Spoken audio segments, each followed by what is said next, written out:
नमस्ते साथियों, मैं डॉक्टर DS चौधरी हूं और मेरा चैनल है डॉक DSC70।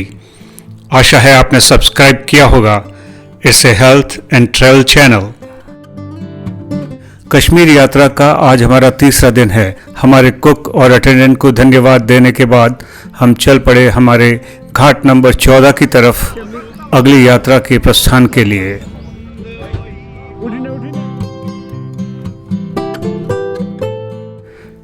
डल झील के घाट नंबर 14 पर हमने जल्दी से एक ग्रुप फोटो खिंचवाया और अपनी अपनी बसेस में बोर्ड होकर चल पड़े हम सोनमर्ग की ओर। जैसे जैसे हम डल झील के उत्तरी छोर पर पहुंच रहे थे, बाईं ओर एक विस्तृत फैलाव के साथ डल झील के नज़ारे बहुत ही चकित करने वाले थे।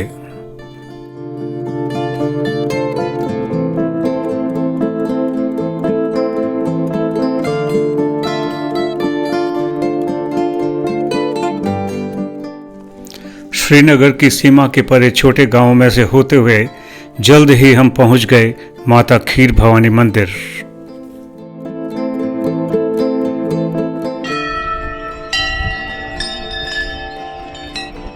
श्रीनगर से 14 किलोमीटर पूर्व गांव तुलमुल में स्थित मां महाराज्ञा का यह मंदिर कश्मीरी पंडितों का सबसे अहम धार्मिक स्थल है।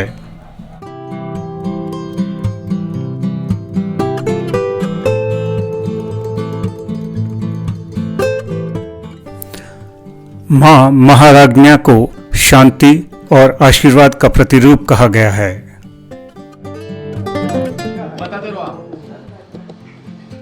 यह मंदिर इकलौता स्थान है जहां शिव और शक्ति दोनों स्थापित हैं। इस कुंड में आसपास के झरनों से जल आता है। विभिन्न कालों में अकबर के वजीर, अंग्रेज रिसर्चर एवं स्वामी विवेकानंद ने इस कुंड के जल के बदलते रंगों के रूप देखे हैं। ऐसा कहा जाता है कि यदि जल का रंग काला या गहरा होता है तो यह एक अशुभ संकेत है।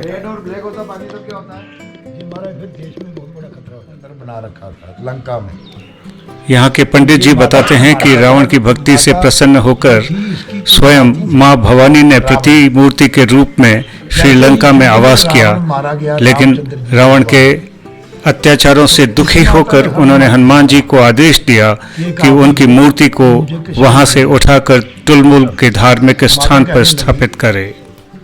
हनुमान जी कहने लगे, माता मैं तो हूँ, लेकिन हम विभिन्न छोटे छोटे गांवों से गुजर रहे थे। मुझे गांवों के बीच से गुजरते हुए उनको देखना बहुत ही अच्छा लगता है। जैसे ही गांव की सीमा पर पहुंचते हैं, हरे भरे खेत और उनसे परे सुंदर पहाड़ियां। अब हमारी चढ़ाई और अधिक हो गई थी। बॉर्डर रोड ऑर्गेनाइजेशन द्वारा बनाया गया NH1 बहुत ही सुंदर है।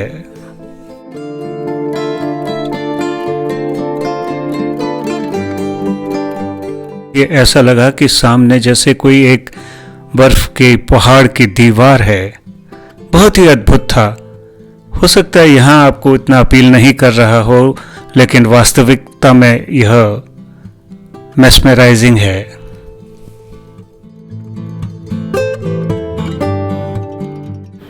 अब हम एक छोटे से कस्बे गगनगीर पर पहुंच रहे हैं। बहुत ही छोटा सा गांव, लेकिन बहुत ही सुंदर लगता है, चाहे वो मकान हो या आसपास का टेरेन।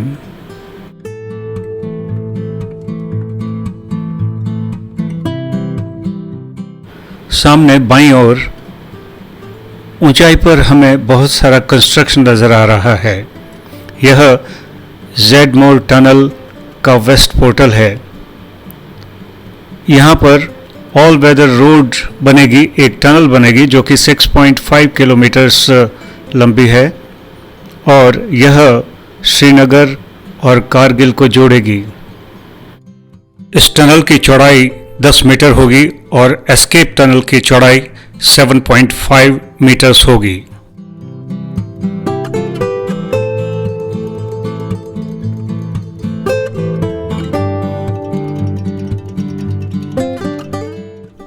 हम यदि गर्मियों में देखेंगे तो हमारे दाईं ओर बहती हुई सिंधु नदी में बड़े बड़े पानी के नाले मिलते हैं, लेकिन वो सब नाले अब बर्फ की मोटी चादर में परिवर्तित हो गए हैं।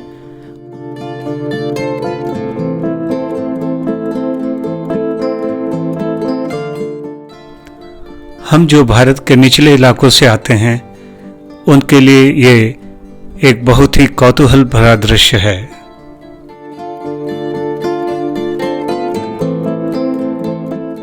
भरपूर हैं ऐसे दृश्य। सोनमर्ग हमारे स्वागत हेतु आतुर था और अब हम सिंधु नदी पर बने पुल को पार कर उसके दाएं किनारे पर चल रहे थे।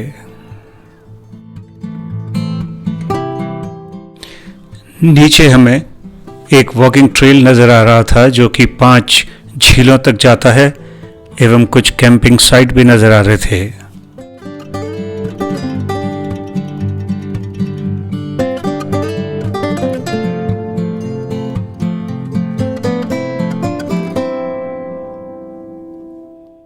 ये एक बहुत ही बड़ा एक्टिविटी एरिया है जहाँ पे आपको बहुत सारे लोग नज़र आएंगे। यहाँ एक बहुत बड़ा पार्किंग एरिया है और दाईं तरफ आप देख सकते हैं दूर तक फैली हुई बर्फ़ है जहाँ पे बहुत सारे बर्फ़ पर खेल होते रहते हैं। ज़्यादातर सैलानी जो एक दिन के लिए आते हैं वे यहाँ आकर आमोद प्रमोद में लीन रहते हैं और ग्लेशियर की सैर पर भी जाते हैं।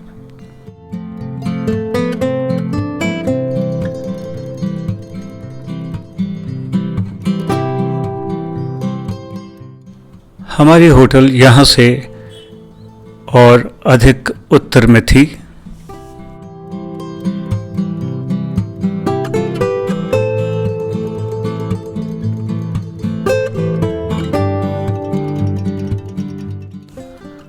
और जल्दी ही हम पहुंच गए हमारे आज के नाइट स्टे के होटल अकबर में।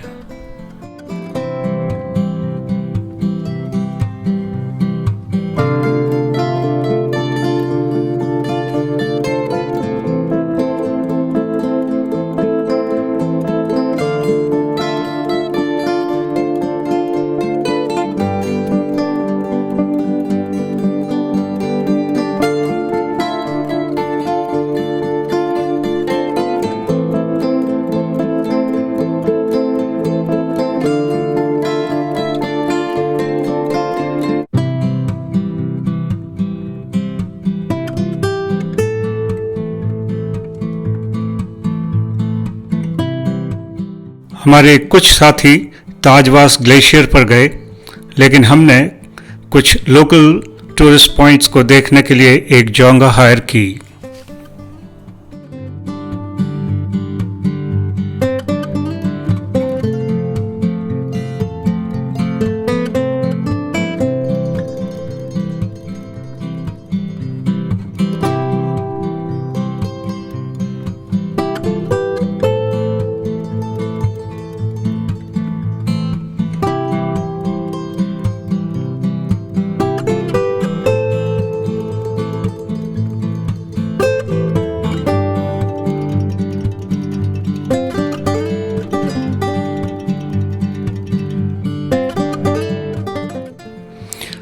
बाईं ओर हम सोनामर्ग गांव का एक छोटा सा हिस्सा देख सकते हैं।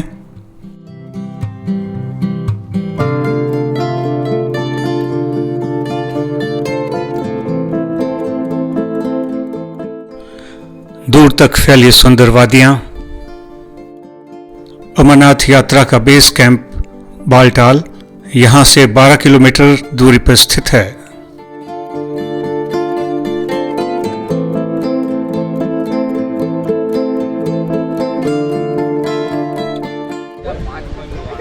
ये पीछे जो आप तालाब देख रहे हैं या लेक देख रहे हैं इसको फिश पॉइंट कहते हैं।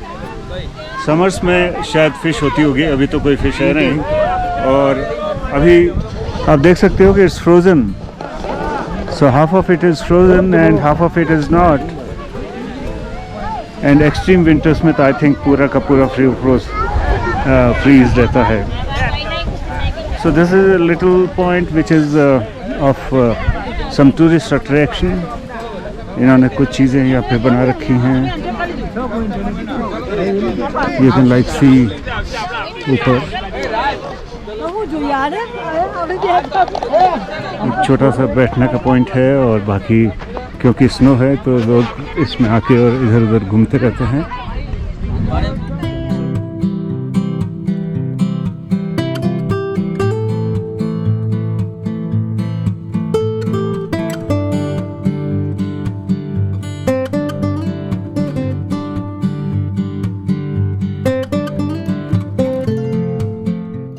अमरनाथ यात्रा का हेलीपैड पॉइंट.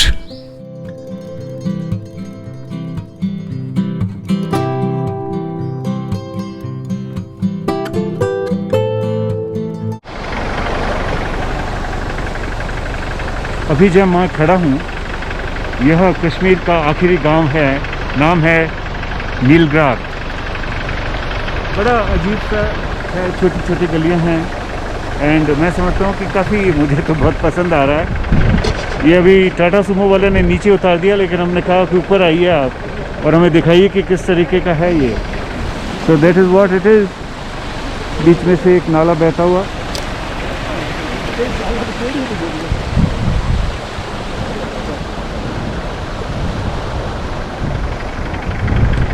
बड़ा सुंदर है. अभी तो चारों तरफ बर्फ ही बर्फ है.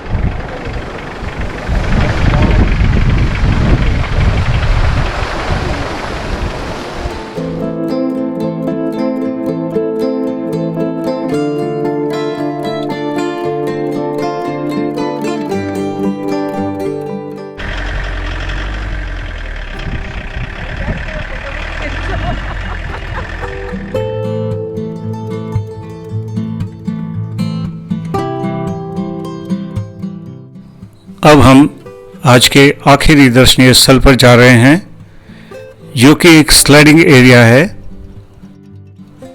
रास्ता हालांकि बहुत ऊबड़ खाबड़ है, लेकिन बहुत ही सुंदर है.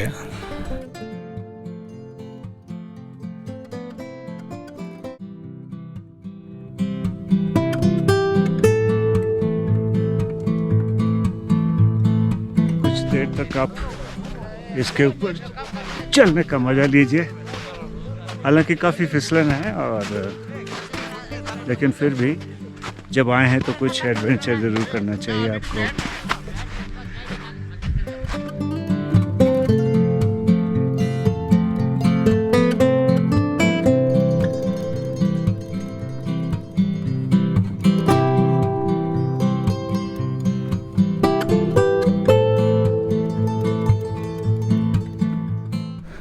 और उसी सुंदर रास्ते से वापस होटल की ओर.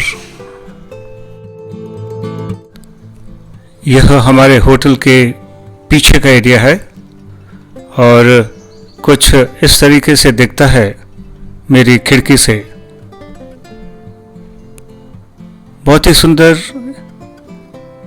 होटल में जाने के लिए भी ये बर्फ काट कर रास्ता बनाया हुआ है. ऊपर पहाड़ियां हैं जो कि नदी के पार है. अत्यंत सुंदर. और इस तरीके से हमारे तीसरे दिन की यात्रा का अंत एक गाने बजाने के कार्यक्रम के साथ हुआ. आशा है आपको वीडियो पसंद आया होगा और मेरा काम पसंद आता होगा. यदि हाँ तो please subscribe and like and share the channel. Thank you and bye bye. See you.